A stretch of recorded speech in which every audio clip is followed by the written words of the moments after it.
ლეტალური პროცესების წინაპირობა ასიაფასებს იმ მდგომარეობას დედა, რომელმაც 24 დღიანი შიმშილობის შემდეგ დღეს პირველად მოინახულა ციხის სამკურნალო დაწესებულებაში. მისი შვილი გიორგი ჩიკვაიძის დედა ამბობს, რომ მისი შვილი არის კრიტიკულ მდგომარეობაში, ის ვერ გრძნობს კიდურებს და ვეღარ დგება ეტლიდან. ეს არ არის მხოლოდ შიმშილობის შედეგი.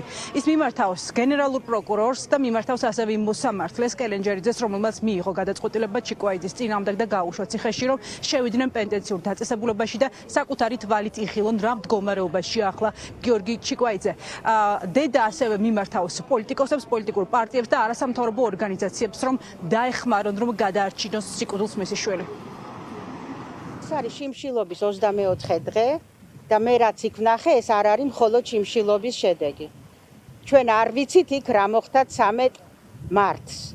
ადამიანი, ახალგაზრდა ჯამთელი ადამიანი, რომელიც შევიდა ციხეში, დღეს ქვედა კიდურებს ვერ გრძნობს, ვერ დგება და ვერ გადაადგილდება დამოუკიდებლობად.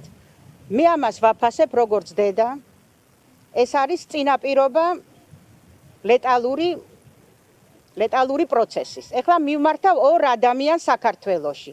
ეს არის გენპროკურორი გაბიტაშვილი და მოსამართლე იზა კელენჯერიძე. თქვენ ხართ მკვლელები, თქვენ არ გაგივათ აქ სანდრო გირგულიანი 2 და იზა კელენჯერიძეს მივმართავ. თავის პატარა შვილთან ერთად მოვიდეს და შევიდეთ ციხეში და ვნახოთ ჩემი შვილი.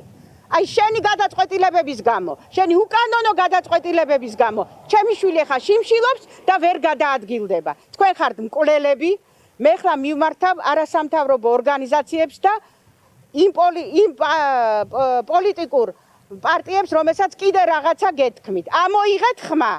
ერთადერთი ვისი იმედიც მაქვს, ეს არის სინდისის პატიმრის მშობლები, თქვენ ხართ ყველაზე დიდი მებრძოლი ადამიანები, თქვენ ხართ ყველაზე დიდი პატრიოტები ამ ქვეყნის. სანდრო გირგულიანი 2, თქვენ არ გაგივათ.